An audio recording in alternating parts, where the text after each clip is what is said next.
Hello everybody, and welcome to my talk on CVE 2020 LEET 9. Just to give you a little bit of a roadmap of where we're going with this talk, we've got a short introduction to who I am and what the CVE is about, the discovery, exploitation, and then bug bounty interactions regarding this specific vulnerability. So let's get started. My name is Justin Gardner, also known as Rhino Raider. I'm a full-time bug bounty hunter on HackerOne and BugCrowd mostly. I was previously a penetration tester for Cinercom, and my focus within security is on web apps, automated recon, and zero-day hunting. I'm currently living in Yokohama, Japan, with my wife, Mariah. About the vuln, CVE 2020 LEET 9, as I like to call it, this is a fully unauthed Grafana full-read SSRF affecting Grafana versions 3.0.1 to 7. And it occurred because of some URL parameter smuggling and an open redirect chain. So let's get started into the discovery. So before we go deep into the discovery, I wanted to talk a little bit about my methodology approaching open source source code analysis. This is not like a super well fleshed out methodology. It's more of like a base for anyone who wants to get started to base off of, or maybe something for more seasoned source code analysis people to integrate into their own methodology. So the first thing I like to do when I'm approaching a code base is define whether I'm looking for unauthed vulnerabilities specifically or both. In the scope of bug bounty, a lot of times you're looking for unauthed vulnerabilities because that's going to increase the impact the most. And so I like to get that in my head. And from there, I like to enumerate the attack surface with specifically pertaining to unauthed vulnerabilities. So I start with open ports that this specific application would expose.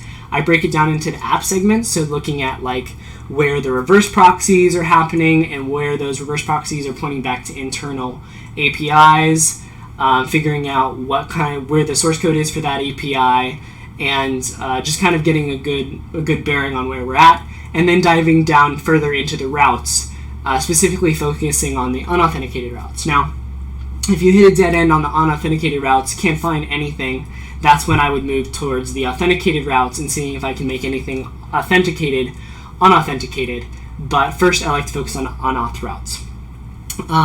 So at that point, then you're just mostly looking at the code, tracing user input where it goes throughout the application, and then doing what I like to call sniffing for blood, which is looking for areas in the application that look particularly sketchy. For example, on the right-hand side here, we see the first two juicy-looking, albeit, routes in Grafana source code both require sign-in, and then the avatar service, which is what we'll be exploiting later, does not require sign-in.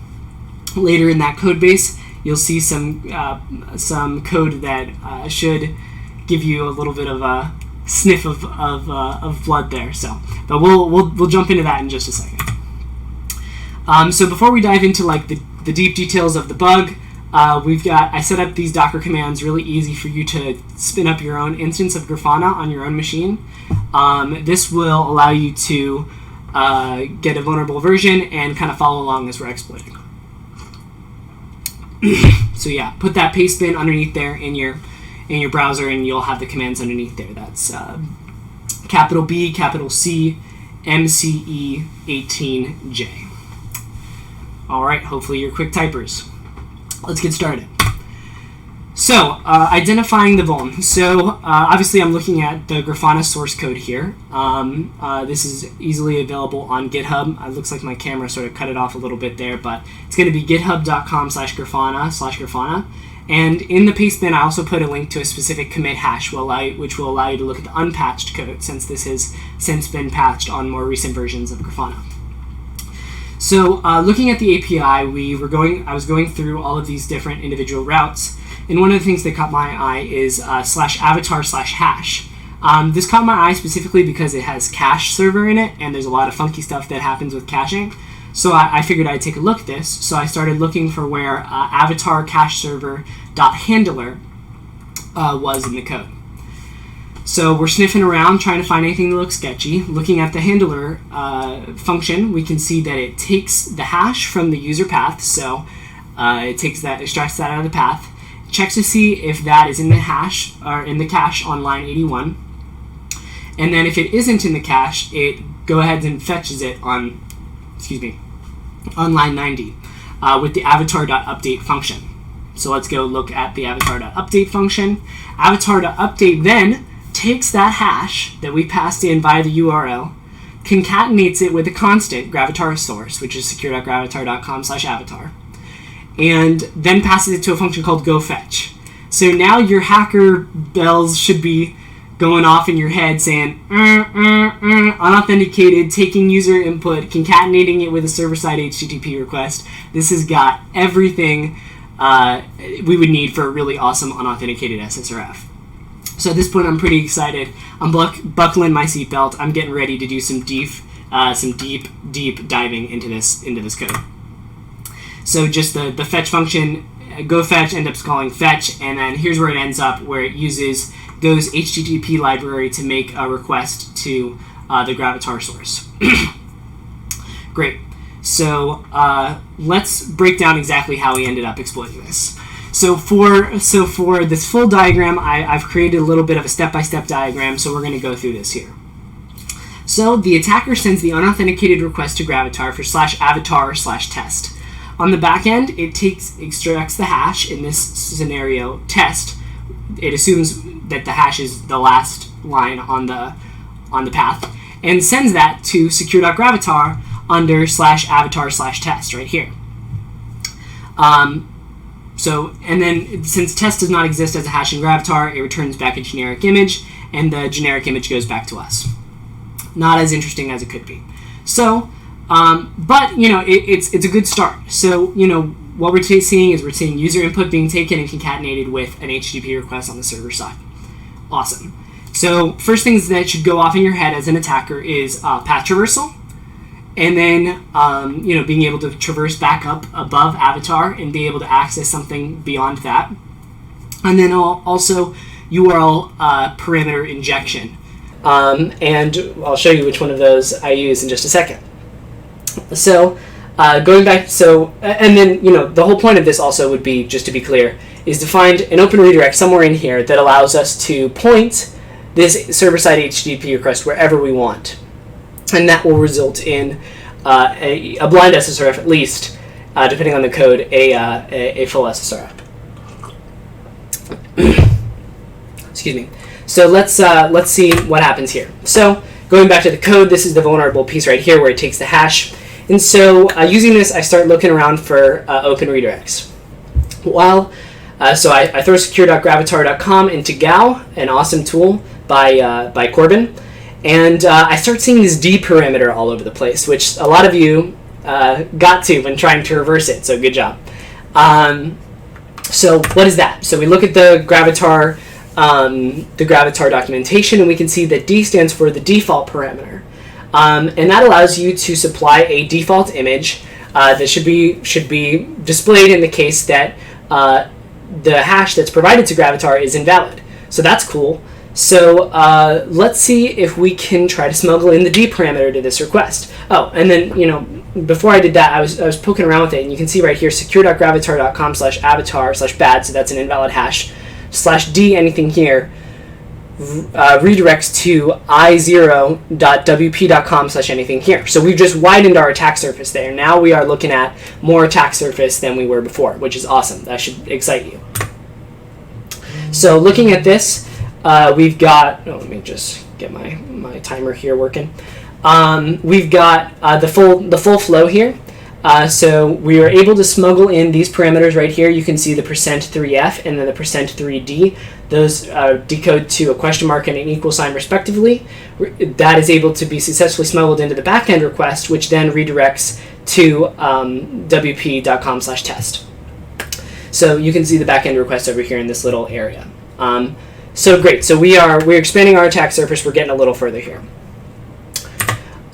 So here's the image with going to wp.com, returning a bad request, and then we get the response back as the attacker. So what do? We run Gao again on this i0.wp.com. And while we're kind of messing around with the results of that, we come across this bezos.jpg file. And this file is located under wordpress.com/1.bp.blogspot.com. And this does something a little funky. It seems like WordPress wanted to offload the load of any images coming from Blogspot to Blogspot itself. So what it does is it just issues a redirect to Blogspot under that specific path, and we get this lovely picture of a laughing Bezos, but we get an extended attack surface. So I don't think I put it in a slide anywhere, but you can delete anything after .com, and it will still redirect to 1.bp.blogspot.com. So now we've expanded our attack surface to 1.bp.blogspot.com. So what do we do then? Well, we go and look for an open redirect on 1.bp.blogspot.com, but we don't find anything. So that kind of sucks. So I'm kind of sitting back. I'm thinking, what should I do right now?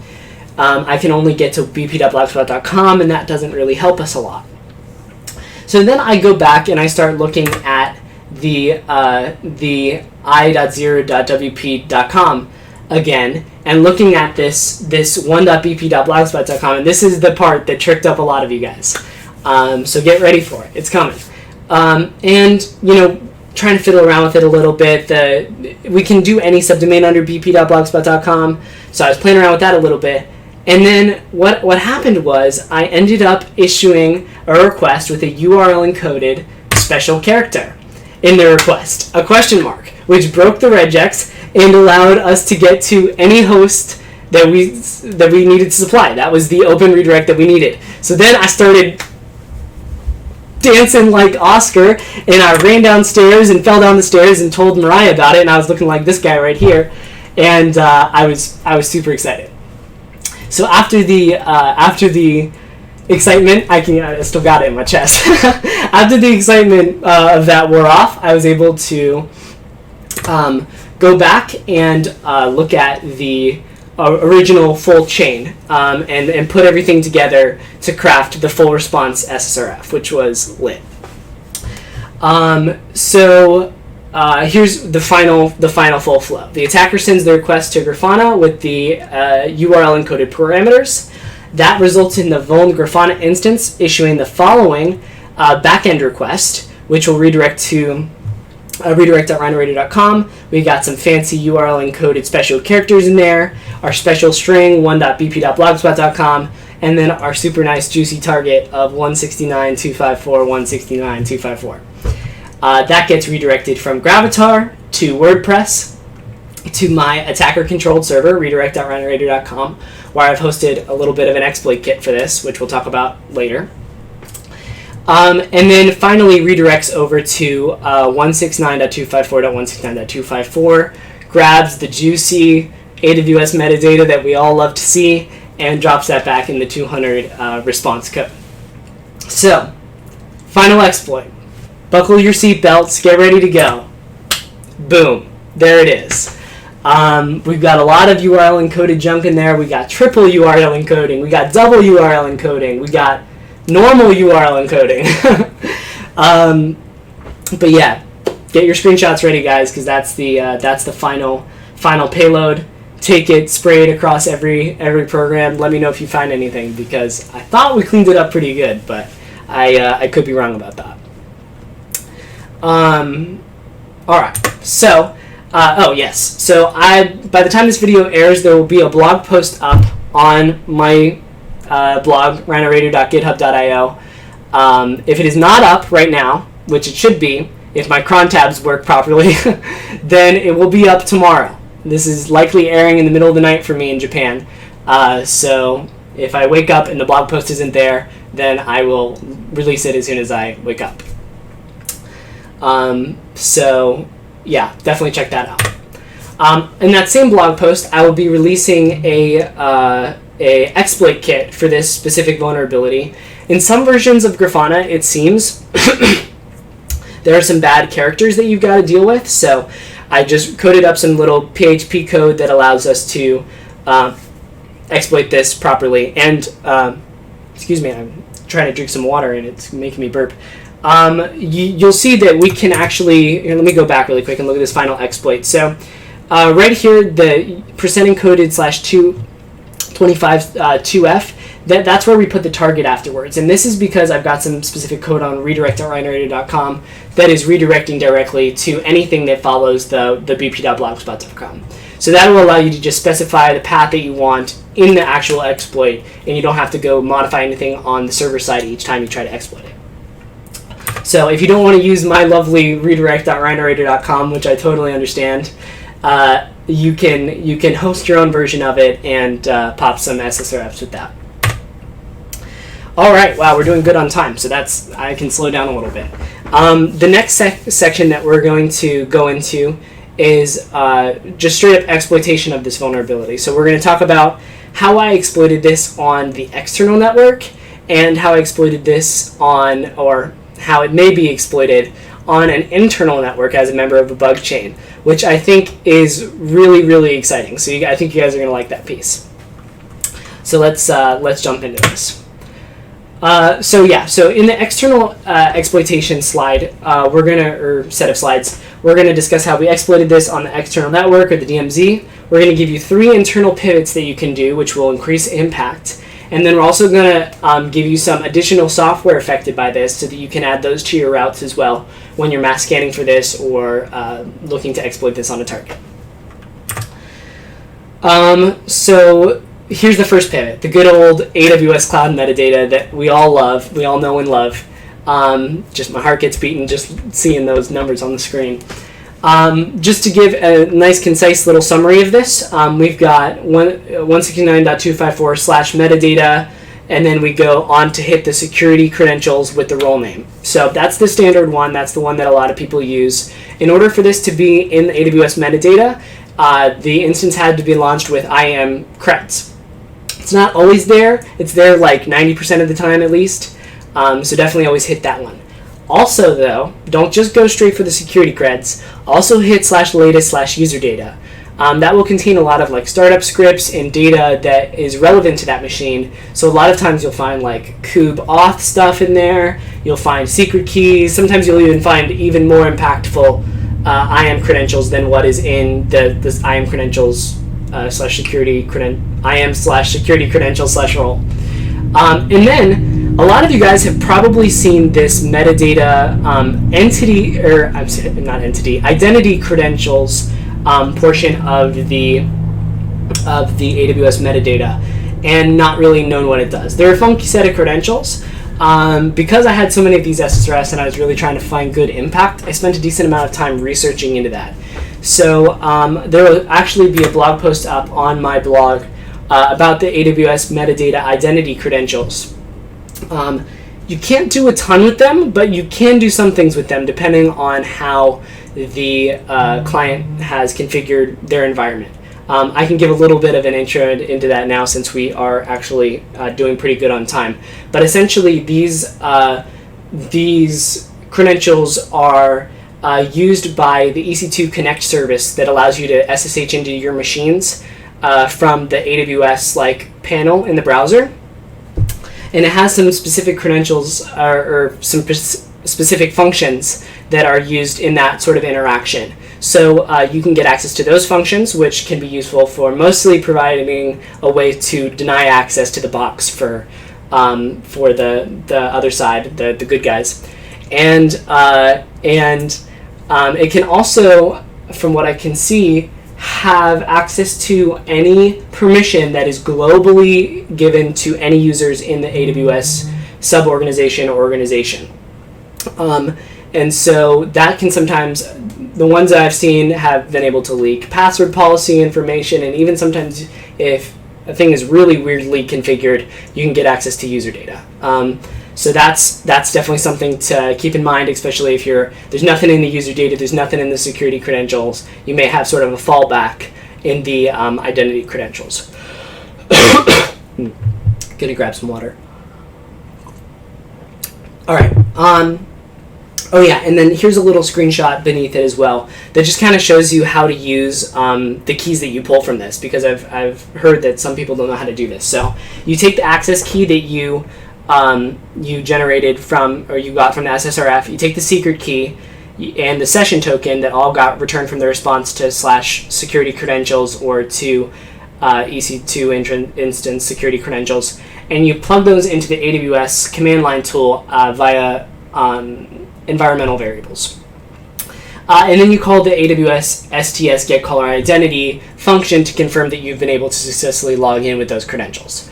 So that just kind of gets you started, and then from there you can use the various AWS command line functions to enumerate your S3 buckets, your EC2 instances, anything else that could be of interest to you. Let's go ahead and move on to the next slide. So the next one is actually pretty cool. In a lot of Grafana instances, there's an internal image renderer running on the internal host. So what you can do on the internal NIC, I guess I should say, is what you can do is actually hit that internal service, and you can pass it a URL to your own domain, and it will open that URL up in a headless browser in the network. And if you all should know that is really bad from Nahum Sek's talk on PDF rendering injection goodness. So definitely go check out that talk if you haven't seen it already. Maybe some of you guys can throw it down in the comments as this video is airing. But yeah, so there's a lot of stuff you can do with this, specifically because this request, actually I don't have it in here, but it also allows you to specify a timeout parameter. So you can essentially just spawn like a JS shell inside of that headless Chrome instance, and then send a bunch of requests out, which would be super useful for spraying the internal network for one-shot RCEs. So definitely keep this in mind when you're pivoting. I think it's normally on port 3001, but it can be on all sorts of different ports. So do your port scans. If you run into this, awesome, hit /render, pass it in, some good stuff. I do have a little demo really quickly I can do for you here. So here we are. Essentially what I'm doing here is I'm just catting the function to show you what page I'm passing into the renderer for you to see. It's going to issue a post request. I'm starting up the Grafana image renderer in a Docker container, and then I'm going to start my Netcat listener, and I'll go ahead and pass this HTML file to the render on the local host, and you'll see that I'll get a post request here in the response, which contains a JSON body. You can set arbitrary headers. You can use any HTTP verb if you use fetch no cores and stuff like that. It'll all be blind, but it'll be, like I said, it's really useful for spraying a bunch of stuff into the internal network. So that's a cool one. Let me go ahead and get back to my present. Definitely be on the lookout for that. And before we go into the third pivot, we've got to talk a little bit about other software affected. So just going to give a shout out right now to Nafi and to Rohan for contributing these. Apparently GitLab runs Grafana by default under //Grafana. So all GitLabs prior to X version are also vulnerable to this vulnerability. So add that path to your spray list. There's some really interesting stuff we can do with the pivots on GitLab. So we'll talk about that in just a second. And then also SourceGraph does the same thing. Unfortunately, SourceGraph has it authenticated, unlike GitLab. So if you ever find yourself inside of an organization's SourceGraph, then you've got an SSRF. But if you find yourself inside of an organization's SourceGraph, they might be in trouble anyway. And if you guys know of any other software that we can use, great. I would love to add those to the blog post. All right, so speeding up a little bit again here. The next pivot is the GitLab Prometheus Redis exporter. A lot of times in GitLab, for monitoring purposes, they'll have these sort of exporters where you can see the contents of various different services. So there's a Postgres one, there's a Redis one, there's a bunch of other different ones. So I was playing around with this with Corbinek and TechnoGeek, and we found that if you hit, normally it runs on 91.21/scrape, and you pass in a target, you can actually specify a Redis instance. And what'll happen if you put check keys equals to star is it'll go out to that Redis instance, dump all of the keys, and then return that to you in the HTTP response. So you can do some really cool stuff with this if you know some internal Redises in their network, or even if GitLab is running like a Redis that has something sensitive in it, you can hit that as well. I'd imagine this would work for a lot of the other exporters too. Like I mentioned, there's like a Postgres one and some other ones, so definitely check those out if you're ever in this situation. All right, so now internal exploitation. This is going to be awesome. So you can use CVE 2020 Elite 9 to escalate your other vulnerabilities. So one of the most common types. Oh wait, hold on. I'll go through this first. So this SSRF has a unique feature, and that's its content type. So if we go back to the code, we can see that after the avatar update call, it does this really weird thing on line 104. It sets the content type of the response to image JPEG. So what you're actually doing here is you're getting real SSRF response back in the content type of image JPEG, which is great because one of the most common types of blind SSRFs out there is just an image-only SSRF. So if you've got an external image-only SSRF, you can take that, point it at the target's internal Grafana instance, exploit this vulnerability, have the internal Grafana instance hit your other internal target that you want, return the content from that SSRF in the image JPEG type, and then have that returned back to your external image-only SSRF, and boom, you've got a full read internal SSRF. That's a huge escalation.